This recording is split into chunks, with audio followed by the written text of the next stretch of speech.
বাংলাদেশে চলছে অরাজক পরিস্থিতি। একদিকে যেমন হাসিনা পরবর্তী সময়ে গোটা বাংলাদেশ জুড়ে বিরাজ করছে নৈরাজ্য, তেমনি হিন্দুদের ওপরেও লাগাতার আক্রমণের ঘটনা ঘটেই চলেছে। ইতিমধ্যেই তেমন কিছু ঘটনা প্রকাশ্যেও এসেছে। দিনে দিনে পরিস্থিতি এমন দিকে যাচ্ছে যেখানে ওই দেশে বসবাস করতে ভয় পাচ্ছেন বেশিরভাগ হিন্দু। মৌলবাদীদের তরফে ক্রমাগত হিন্দুদের উদ্দেশ্যে ধেয়ে আসছে হুমকি।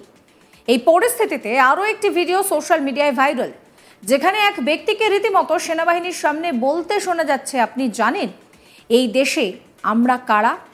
বাঙালি মুসলমান যদি না চায় তাহলে হিন্দু আধিপত্য কোনোটাই বাংলার মাটিতে থাকবে না। যদি মনে করেন হুমকি দিচ্ছি, ইটস ওকে। শোনাবো আপনাদের সেই ব্যক্তির বক্তব্য। আপনি জানেন এই দেশে আমরা কারা? বাঙালি মুসলমান যদি না চাই তাহলে হিন্দু আধিপত্যবাদী কোনোটাই ইনশাআল্লাহ বাংলার মাটিতে থাকবে না। আপনি যদি মনে করেন থ্রেট করছি, ইটস ওকে। আপনি জানেন এই দেশে আমরা কারা? বাঙালি মুসলমান যদি না চাই তাহলে হিন্দু আধিপত্যবাদী কোনোটাই ইনশাআল্লাহ বাংলার মাটিতে থাকবে না। আপনি যদি মনে করেন থ্রেট করছি, ইটস ওকে। প্রসঙ্গত বাংলাদেশের দিকে একের পর এক কিন্তু সেখানে হিন্দুদের উপরে হামলা চলছে। ইসকনের সন্ন্যাসী চিন্ময় কৃষ্ণ দাসকে গ্রেফতারের প্রতিবাদে উত্তপ্ত বাংলাদেশ। ঢাকা, চট্টগ্রাম থেকে শুরু করে রংপুর, তার মুক্তির দাবিতে দিকে দিকে পথে নেমেছে হিন্দু ধর্মাবলম্বী মানুষজন। পরিস্থিতি স্বাভাবিক করার আশ্বাস দিলেও বেঈমান ইউনূস সরকার হিন্দু সংখ্যালঘু সম্প্রদায়ের মানুষের বাড়িতে বাড়িতে ব্যাপক হামলা চালাচ্ছে বলে অভিযোগ। এর আগে এমনই একটি ভিডিও প্রকাশ্যে এসেছে যা দেখলে আপনারও শরীর দিয়ে ঠান্ডা স্রোত বয়ে যাবে। বাংলাদেশে ফের ইসকনের এক ভক্তকে জানে শেষ করার চেষ্টা করলেন ইসলামপন্থীরা। আর সেই ভয়াবহ ঘটনার বর্ণনা সোশ্যাল মিডিয়ায় লাইভে ওই ব্যক্তি বলেছেন। আর এই ভিডিও সামনে আসতে তোলপাড় পড়ে গিয়েছে। ঢাকায় হিন্দু মারার ভিডিও প্রমাণ করছে যে কি পরিস্থিতি সেখানে। আর এই ভিডিও পোস্ট করেছেন কলকাতার ইসকনের ভাইস প্রেসিডেন্ট রাধারমন দাস। ঢাকার উত্তরায় ইসকন ভক্তকে জানে শেষ করার চেষ্টা করেছিল ইসলামপন্থীরা।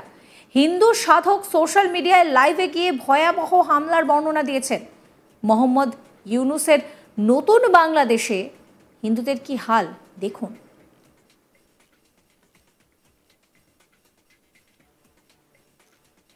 এতগুলা ছেলে পেলে আমাকে মারলো, মাথা ফাটাইলো, হাত পা ভেঙে দিল, এই পিছনে রড দিয়ে বাইরাইলো। এটার কি আমরা কোনো বিচারই পাবো না? কিছু হলে বলে গিয়ে দেশ ছেড়ে ইন্ডিয়া চলে যা। কেন? দেশ কি আমাদের নয়? দেশের জন্য কি আমার বাপদারা যুদ্ধ করেনি? আমাদের তো অনেক আত্মীয় স্বজনকে তারা যুদ্ধের সময় মেরে দিয়েছে। যুদ্ধের আগে শুনেছি আমার দাদুর কাছ থেকে রায় হয়েছে, সেই রায়ের সময় আমাদের অনেক দাদু ঠাকুমাকে সবাইকে তারা মেরে দিয়েছে। আমরা কি দেশের মধ্যে সারা বছরই এভাবে নির্যাতিত হতে থাকবো? এমন ভাবে মারলো আমরা। আমারে মনে করেন আমার মোবাইল নিয়ে গেছে, নিয়ে গেছে 10-15টা ছেলে পেলে মিলে আমাকে মারছে। আমাকে যদি মানুষজন বাইরে থেকে না আসতো আমাকে তারা মেরেই দিত, একদমই মেরে দিত। দেখেন এই যে টিস্যু, রক্তের টিস্যু গুলা, ঠিক আছে? কিছু হলেই বলে গিয়েছে দেশ ছেড়ে ইন্ডিয়া চলে। কেন? দেশ কি আমার নয়? আমার বাপদাদা নয়? আমার বাপদাদা কি দেশের জন্য যুদ্ধ করেনি? আজ বাংলাদেশের নাজুক পরিস্থিতি থেকে আমি দেশের বিরুদ্ধে অবশ্যই কিছু বলতে চাচ্ছি না, শুধু বিচার চাচ্ছি। আমরা যেন ন্যায় বিচার পাই, আমরা যেন শুধু ন্যায় বিচার পাই। এই রক্ত মাখা টিস্যু যেন ন্যায় বিচার পায়, রক্ত মাখা টিস্যু যেন ন্যায় বিচার পায়। আজকে আমরা হিন্দু বলে ইসকন করি, বলে ইসকন কি? ইসকন সম্পর্কে তারা জানেই না কিছু। ইসকন কি প্রতিষ্ঠান সেই সম্পর্কে তারা না জেনে বাজে মন্তব্য করে। এমন ভাবে মারলে আমাকে মেরেই দিত। এই যে রক্তের টিস্যু গুলো, আরো অনেক রক্ত ছিল। এখন আমি যাবো হসপিটালে ডাক্তার দেখাতে, আমি পুলিশ কমপ্লেন করতে, পুলিশ কমপ্লেনও তারা করতে দিচ্ছেন আমাকে। দেখেন এই যে আমাকে মারছে, এই যে রক্ত শুকিয়ে কাঠ হয়ে গেছে, রক্ত শুকিয়ে কাঠ হয়ে গেছে। আমার ডান পাটা দেখেন ভেঙে দিয়েছে। অ্যাক্সিডেন্ট না করলে আমি তো বুঝবো না কি হয়েছে। আমি পা দিয়ে হাঁটতে পারতেছি না। আমার ছোট দুইটা বাচ্চা হাউত মাউত করে চিৎকার, যা বাবাকে মেরে দিল, পাপাকে মেরে দিল। আমি তো ছোট বাচ্চা দুইটা কিনে রাস্তার মধ্যে যাচ্ছিলাম ওদের প্রতিষ্ঠানে যাওয়ার পরে। তো মনে করে আমি তো যুদ্ধ করতে যাই, মারামারি করতে গেলে তো আমি ছোট দুইটা বাচ্চা কিনে কখনোই যেতাম না। এত রক্ত জড়ালে। এর আগে ওই ছেলেটা আমাকে মারতে চাইছে।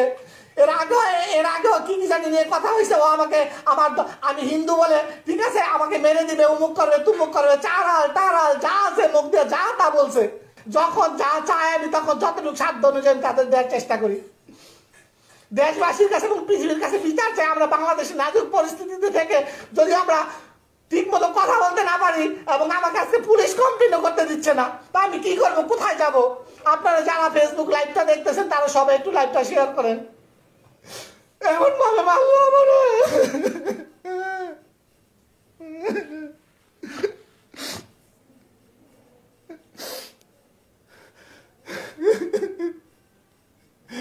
তাড়াতাড়ি ব্যাগটা গুছাই দাও, হসপিটালে যাবো। আমার এই ছোট দুইটা বাচ্চা, আমার বউ ডরে কথা কয় না, ওরা যদি মারে, ঠিক আছে? আমার বউ মনে করেন কথা কয় না, যদি আমার বউকে মারে। আমরা কি দেশের মধ্যে সারা বছর এইভাবে হিন্দু বলে নির্যাতিত হতে থাকবো? শুধু আমাদের হিন্দুদের জন্য কি দেশে কোনো আইন নাই, আদালত নাই? আমাদের দেশে কি কোনো বিচার পাবো না আমরা?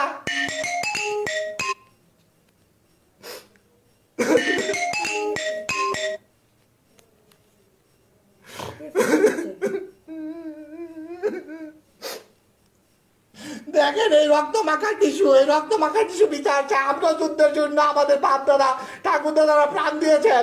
যুদ্ধের সময় দেখেছি আমরা হিন্দুগুলা ধরে ধরে ধরে ধরে বাংলাদেশে হত্যা করেছে। যুদ্ধের সময় দেখেছি বাংলাদেশে হিন্দুগুলাকে ধরে ধরে ধরে ধরে হত্যা করেছে। এখনো হিন্দুরা নির্যাতিত হতে থাকবে, তা আমরা যাবো কোথায়? কিছু হলে বলে ভারত চলে যায়। কেন? ভারত কি আমাদের দেশ নাকি? আমাদের দেশ বাংলাদেশ। আমরা বাংলাদেশে সুখে শান্তিতে সবাই মিলেমিশে থাকতে চাই। আমরা দেশ ত্যাগ করতে চাই না। যদি বাধ্য হয়ে আমরা হয়তো আমাদের দেশ ভারত হয়তো আমাদেরকে আশ্রয় দিতে পারে, কিন্তু আপনারা বাবারা যাবেন কোথায়? আপনারা যারা একটা ই করতেছেন যে ভারত চলে যাবে, আমরা সবাই যদি হিন্দুরা ভারত চলে, আপনারা নিজে নিজে তো যুদ্ধ করে মরে যাবেন ভাই। তো এর কি কোনো বিচার পাবো না আমরা? এর কি কোনো বিচার পাবো না আমরা বাংলাদেশে? কি পরিস্থিতি বাংলাদেশের বুঝতে পারছেন একবার? একদিকে যেরকম সেখানে নৈরাজ্য চলছে, হিন্দুদের ওপরে লাগাতার আক্রমণ চলছে, আর তারই মধ্যে দিকে দিকে যে বিষয়টা দেখা যাচ্ছে যে বেশিরভাগ হিন্দু সেখানে বাস করতে ভয় পাচ্ছেন। মৌলবাদীদের তরফে লাগাতার হুমকি দেওয়া হচ্ছে। সেই রকমই আরও একটি ভিডিও সোশ্যাল মিডিয়ায় ভাইরাল, যেখানে এক ব্যক্তি সেনাবাহিনীর সামনে বলছেন যে আপনারা জানেন এই দেশে আমরা কারা? কি বলছেন ওই ব্যক্তি দেখুন। আপনি জানেন এই দেশে আমরা কারা? বাঙালি মুসলমান যদি না চাই তাহলে হিন্দু আধিপত্যবাদী কোনোটা ইনশাআল্লাহ বাংলার মাটিতে থাকবে না। আপনি যদি মনে করেন থ্রেট করছি, ওকে। আপনি জানেন এই দেশে আমরা কারা? বাঙালি মুসলমান যদি না চাই তাহলে হিন্দু আধিপত্যবাদী কোনোটা ইনশাআল্লাহ বাংলার মাটিতে থাকবে না। আপনি যদি মনে করেন থ্রেট করছি। এই ভিডিও সম্পর্কে আপনাদের মতামত জানাবেন। সমস্ত খবরের আপডেটের জন্য আজ তাক বাংলাকে সাবস্ক্রাইব করবেন, ফলো করবেন আজ তাক বাংলার হোয়াটসঅ্যাপ চ্যানেল।